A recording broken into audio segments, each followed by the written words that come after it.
the next honeybee removal job. The bees have made their home somewhere up into the pillar of the front porch. You can see them right there congregating. We've taken off a piece of the soffit. And we're taking off a piece of the face of the deck right now. And we're just trying to get to the column so we can find out if it's in the column above it or below it. We'll find out.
So Sammy is vacuuming up the last of the bees. We sprayed the inside with BB gun.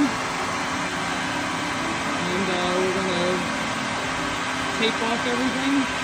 Wait for the mason to get here to do the brickwork in the next day or two. And then I'm going to wait for the bees to settle down a little bit so we can vacuum up the last of them. And they have been relocated into their new home right there in the back.